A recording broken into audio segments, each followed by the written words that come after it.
बड़े बोल इस नातवा इंसान को जेब नहीं देते। इंसान बोलते हुए ये कभी नहीं सोचता कि इसका बड़ा बोल किसी भी वक्त इसके आगे आ सकता है। खलीलुर रहमान कमर के हर ड्रामे का मर्द किरदार मजलूम मगर गैरतमंद हुआ करता है, मगर खुद खलीलुर रहमान कमर बहुत ढीले किरदार के इंसान निकले हैं। सोचे हर रोज इनके बारे में नई से नई खबर मार्केट में आ रही है। इनके घर की औरतों पर क्या गुजरती होगी, बेटियां अपने ससुराल में क्या मुंह दिखाती होंगी। इसीलिए जब मांगे अल्लाह से इज्जत वाली शोहरत मांगे। दूसरों को लेक्चर देने वाले और खुद को अकले कुल समझने वाले खलीलुर रहमान कमर की एक वीडियो की धूम सुनाई दे रही थी और आज इन जनाब की वही वीडियो बिल आखिर लीक हो गई। अरूज के इस गैंग ने बल्कि इसके मरकजी किरदार ने आखिरकार उस राह से पर्दा उठा ही दिया जिसका चर्चा काफी रोज से फिजाओं में फैला हुआ था। खलीलुर रहमान कमर साहब के बारे में स्कैंडल सामने आने के बाद सारा मुल्क चे मगोइयां करने में मसरूफ है। एक बात तय है, खलीलुर रहमान चुप करके लुट जाते, इज्जत बचाते और एक तरफ हो जाते, मगर इन्होंने जुर्रत का मुजाहरा किया। इस तरह कम अज कम ये जरूर होगा कि आम लोग और दीगर अदाकार हनी ट्रैप होने से बच जाएंगे। खलीलुर रहमान कमर खुद जलील हो गए हैं, मगर इनकी वजह से कई लोग बच जाएंगे। शायद इस सारे केस में यही मुस्बत पॉइंट है। खलीलुर रहमान कमर की जात से एक और सबक सीखने की भी जरूरत है और वो ये कि इंसान को बड़बोला नहीं होना चाहिए, वरना कभी ना कभी उसके अल्फाज उसके सामने जरूर आते हैं। सामने वाले पेशावर थे और ट्रैप किया, इसमें किसी को कोई शक ही नहीं। सवाल सिर्फ इतना सा है कि जो बंदा इखलाकियात और किरदार पर इतने बड़े बड़े भाषण देता हो, वफा और वफादारी को ईमान का हिस्सा कहता हो, वो आधी रात को इसके पास करने क्या गया था। अरूज नामी औरत ने खलीलुर रहमान कमर को ट्रैप किया और अब ट्रैप करने की वीडियो भी मंजर आम पर आ गई है। खलीलुर रहमान कमर को कैसे ट्रैप किया गया, असल वीडियो अब सामने आई है। खलीलुर रहमान कमर को ट्रैप ही किया गया है क्योंकि सुनने में आ रहा है कि खलीलुर रहमान कमर की 2 घंटे की वीडियो है। अगर ट्रैप ना किया गया होता तो कौन इतनी लंबी वीडियो बनाता। बाकी शोबिस इंडस्ट्री सारा का सारा गंद ही है, इसमें कोई नहीं बच सकता। इस तरह खलीलुर रहमान कमर की हनी ट्रैप का ड्रॉप सीन हो गया। मारूफ मुसन्निफ खलीलुर रहमान कमर अरूज को ड्रामे में कास्ट करने नहीं बल्कि गलत इरादे से उसके घर गया, जिसके बाद इस हनी ट्रैप के मास्टरमाइंड हसन शाह ने खलीलुर रहमान कमर की अरूज के साथ नाजेबा वीडियो बनाई और अब लीक कर दी।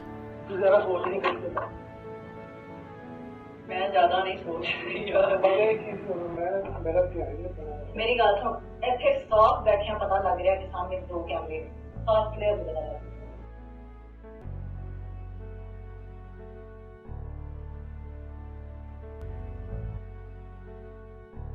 वीडियो में खलीलुर रहमान कमर अरूज के साथ पहले सोफे पर बैठा हुआ दिखाई देता है। लीक की गई वीडियो के एक मंजर में खलीलुर रहमान कमर बरहना हालत में दिखाई दे रहा है। एक औरत अपनी मर्जी से कैमरा लगाकर खुद को बरहना करती है और दूसरे शख्स की मर्जी के बगैर उसकी बरहना वीडियो बनाती है, इसलिए कि वो ब्लैकमेल करके पैसे कमा सके। मर्द का गुनाह भी बड़ा है, वो जना का मुर्तकिब हुआ, मगर बड़ी मुजरिम औरत है, जानी भी और पेशावर मुजरिम भी। मुजरिम तो दोनों ही है, मगर जो जितना मारूफ है, जितने ज्यादा भाषण देता है, वो गालियां भी उतनी ही ज्यादा खाएगा। बाकी जैसी औरतों का तो काम यही है, इज्जत तो इज्जतदार की खराब होती है। हनी ट्रैप केस में ऑर्गेनाइज्ड क्राइम यूनिट ने हसन शाह और मुलजिम मोहम्मद रफीक को पिशावर से गिरफ्तार कर लिया है। ऑर्गेनाइज्ड क्राइम यूनिट ने हनी ट्रैप केस के मरकजी किरदार और वीडियो लीक करने वाले मुलजिम हसन रजा से मजीद तफ्तीश की है। मरकजी मुलजिम हसन रजा ने इतराफी बयान में कहा है कि अरूज और खलीलुर रहमान कमर की नाजेबा वीडियो बनाकर वायरल भी की है। By the way, Khalilur Rehman Qamar ने आमना अरूज के साथ असल वाकये की वीडियो लीक होने के बाद गैरत और शर्म से डूब मरने की तमाम अफवाहों की तरदीद कर दी। इन्होंने कहा इनका ऐसा कोई इरादा नहीं, इनके घर वाले इनकी दिल फेंक तबीयत से पहले से वाकिफ हैं। ये तो पहली बार सारा सीन मंजर आम पर आ गया, लिहाजा इन्हें कोई रत्ती बार भी शर्मिंदगी नहीं है। क्या कोई जी शौर बंदा किसी अजनबी को रात देर घर बुला सकता है और कोई जी शौर रात देर किसी अजनबी के घर बुलाने पर जा सकते हैं? अगर इतना जरूरी काम था दिन की रोशनी में हो सकता था। ऐसे गैर जरूरी काम अक्सर रात देर में ही हुआ करते हैं और ऐसे शौकीन अक्सर फंस जाते हैं। सवाल ये है कि अगर खलील से आधी उम्र और जिंदगी का कम तजुर्बा रखने वाली कोई औरत इस तरह ट्रैप होकर आधी रात किसी मर्द के घर चली जाए तो वो 2 टके की औरत हो जाती है। फिर ये अजीम राइटर और जहांदीदा बुड्ढा तो 1 टके से भी कम का निकला। शायद खलीलुर रहमान कमर को इमरान खान के हक में जबकि इस हुकूमत के खिलाफ बोलने की सजा दी गई है। ऐसे लोगों को अपनी आंखें खोल कर रखनी चाहिए। जब आप हक का साथ देने लगो तो हजारों दुश्मन बन जाते हैं। खलीलुर रहमान कमर ने एक औरत को कुतिया कहा था। पंजाब का मुकम्मल कंट्रोल अब उस औरत के पास है। कलेजा चबाने वाली औरत के नाम से मशहूर है। अब खुद अंदाजा कर सकते हैं कि कौन हो सकता वो जिसने ये हनी ट्रैप करवाया। औरत से पंगा अंजाम नंगा। इसकी मिसाल अरस्तु और सिकंदर की गुफ्तगू है। अरस्तु ने सिकंदर से कहा दुनिया पता करनी है तो औरत से बचकर रहना। सिकंदर ने यही बात अपनी एक दोस्त औरत से की तो उस औरत ने अरस्तु पर डोरे डाले। अरस्तु की पीठ पर सवार होकर सिकंदर को दिखाया। सिकंदर ने पूछा उस्ताद ये क्या? उस्ताद होकर औरत से फंस गया। अरस्तु बोला मैं तो उस्ताद हूँ मगर तुमने तो दुनिया पता करनी है। खलीलुर रहमान कमर को मुकम्मल तौर पर बरीउज़्ज़मा तो नहीं करार दिया जा सकता जो अपनी पोजीशन का गलत इस्तेमाल करके लड़कियों को ड्रामों में रोल के लालच में क्रीम रोल देने की तरगीब देते हैं। ताहम इस ट्रैप में हकीकी मुजरिमान वो तबका है जिन्होंने खलीलुर रहमान को ट्रैप किया, लूटा और और फिर इनकी वीडियो भी लीक कर दी गई, जो घटियापन की आखिरी निशानी है। उनके खिलाफ भरपूर कार्रवाई और इस तनाजुर में खलीलुर रहमान का साथ देना इखलाकी फरीजा है। मसला मगर एक और बड़ा अहम है। हम मानते हैं कि कोई भी इस ट्रैप में फंस सकता है। आमना अरूज जैसी महजबी बुलाए तो कोई भी दीनदार, मुत्तकी और परहेजगार इंसान भी फजर पढ़ने के बाद घर से निकल पड़ेगा। मगर मसला ये है कि खलीलुर रहमान कमर ने दीगर कुछ मुनाफिकों की तरह एक सख्त मजहबी लुबादा ओढ़ा है और खुद पे पारसाई का गुलाब चढ़ाकर उसको इस्तेमाल करता है। अखे मैं सबा कमर को कभी कास्ट नहीं करूंगा क्योंकि वो छोटे कपड़े पहनती है। इस तरह का रवैया इसने हमेशा अपनाया। औरत के बारे में तहकीरामेज रिमार्क्स देता नजर आया। जब किसी औरत ने नेशनल मीडिया पे बैठकर मेरा जिस्म मेरी मर्जी का नारा लगाया तो खलीलुर रहमान कमर ने उस नारे की अपनी तशरीह करने या उसे गलत करार देने की बजाय सीधा अटैक किया, ये कहकर कि तुम्हारे जिस्म पे कोई थूकता भी नहीं। 2 टके की औरत और जैसे 1.5 सारे खन्नास इसने पाले हुए हैं। तस्लीम के कोई यूसुफ नहीं होता, कहीं ना कहीं फिसल जाता है। मगर इस कमजोरी को तस्लीम किए बगैर सख्त मजहबी दरोगा बनकर महफिल में कुछ और, तन्हाई में कुछ होना असल मसला है, जो मजहबी लुबादों में मौजूद अक्सरियत का मसला है। सवाल ये है कि क्या हम एक ठरकी कौम है? आज खलीलुर रहमान कमर की एक वीडियो लीक हुई और पाकिस्तानी कौम पारा चिनार और गवादर भूलकर चस्के लेने और खलीलुर रहमान कमर की छतरोल में मसरूफ हो चुकी है। जब ये बुखार उतरेगा तो फिर शिकवे शुरू हो जाएंगे कि इनकलाब किस गली में रह गया। अक्सरियत में वो लोग हैं जो आमना अरूज को मुजाहिदा समझते हैं, जिसने खलीलुर रहमान कमर को बेनकाब किया और इसे सबक सिखाया। मगर क्या वाकई खलीलुर रहमान का असल जुर्म क्या है? यही ना कि एक औरत ने उसे लुबा लिया, अपने जाल में फंसा लिया। क्या ये हमारे माशरे में नई बात है? खलीलुर रहमान का जुर्म और गुनाह बहुत बड़ा है, लेकिन दूसरी तरफ आमना ने क्या किया? आमना एक मुनज्जम गैंग का हिस्सा थी जिसके 12 अफराद पुलिस गिरफ्तार कर चुकी है। आज इस गैंग का मास्टरमाइंड गिरफ्तार हुआ है। आलम इस्लाम की नई मुजाहिदा आमना लोगों को हनी ट्रैप करती थी। गिरोह के दीगर अरकान बाकी काम देखते थे, वीडियोस बनाते थे, शिकार को ब्लैकमेल करते थे, उस पर तशद्दुद करते थे, पैसे लेते थे। ये इनकी पहली वारदात तो नहीं होगी। कौन जानता है कि कितने लोग इस गैंग के हाथों ब्लैकमेल हो रहे होंगे। मगर हम इस इंतजार में कि अगला टोटा कब रिलीज होगा, उसमें क्या होगा। क्या हम आमिर लियाकत को भूल गए? क्या उसकी बीवी को जेब देता था कि आमिर लियाकत की नंगी वीडियो बनाती और वायरल करती? क्या उसे निकाह का तकद्दुस पामाल न हुआ? मगर कौम ये देख देख कर चस्के ले रही थी। और फिर एक दिन आमिर लियाकत हुसैन मर गया, सबके सीने में ठंड पड़ गई। किसी को खलीलुर रहमान की ये हिम्मत नजर नहीं आ रही कि इसने ब्लैकमेल होने से इनकार कर दिया। वो डट गया और यूं ये गैंग अपने अंजाम को पहुंचा। हम इखलाकी और ज़हनी तौर पर बीमार हो चुके हैं। हम मजमूई तौर पर एक तमाशबीन कौम है। गलत काम की मुजम्मत की बजाय हम चस्के लेना शुरू कर देते हैं। बात कड़वी है मगर सच यही है। खलीलुर रहमान कमर को गालियां देने से पहले ये सोच लें कि खलीलुर रहमान कमर ट्रैप हुआ है और ट्रैप कोई भी इंसान हो सकता है। खलील साहब को खुद भी अपने आप को संभालना चाहिए था। अब जलालत इनके मुकद्दर में लिखी गई है। जिनका कुछ टाइम मीडिया में गुजरा हो उन्हें अंदाजा है कि ये मीडिया वाले चमकादड़ टाइप लोग होते हैं। सुबह सोते हैं, रातें इनकी दिन जैसी होती हैं। इनकी मुलाकातों तक के टाइम रात को होते हैं, जैसे रात 2 बजे मिलने का टाइम रख लिया। ये नॉर्मल है। बहरहाल पर्दापोशी ज्यादा बेहतर और अल्लाह को पसंदीदा है। जब ट्रैप का कह रहे हैं तो समझ जाएं इसकी रूटीन देखकर इसे ट्रैप किया गया है। शोबीज के लोग रात को ही काम करते हैं। ये कोई इतना बड़ा इशू नहीं है। ये देखना चाहिए कि लूटने वाले कितने पावरफुल हैं। खलीलुर रहमान कमर की लीक वीडियो से ये बात तो वाज़ेह होगी कि फिल्म और ड्रामा इंडस्ट्री में काम कैसे दिया और लिया जाता है। खलीलुर रहमान कमर का वाकया सुनकर यकीन हो गया कि जितने आशिक गुजरे हैं उनमें सिर्फ माहिवाली सियाना आशिक था जो सोहनी को दरिया के पार बुलाता था, खुद नहीं जाता था। अल्लाह का इंसान पर एक बहुत बड़ा एहसान ये भी है कि उसने इंसान का बातिन दूसरों से मख्फी रखा है और दूसरे इंसानों पर जायज नहीं कि वो किसी के ऐब खुलेआम दिखाएं। हर किसी के बेशुमार ऐब होंगे मगर इस तरह उनका प्रचार करना मुनासिब नहीं। आमिर लियाकत हुसैन मरहूम के साथ भी ऐसे ही गलाजत की गई थी। वो अपनी इज्जत बचाते बचाते दुनिया ही छोड़ गए। लान तन करने वाले अपने आप को कोसते रहे। बस किसी को भी अपने आप को अकले कुल नहीं समझना चाहिए, बड़े बोल नहीं बोलने चाहिए। Thanks for watching. Allah Hafiz.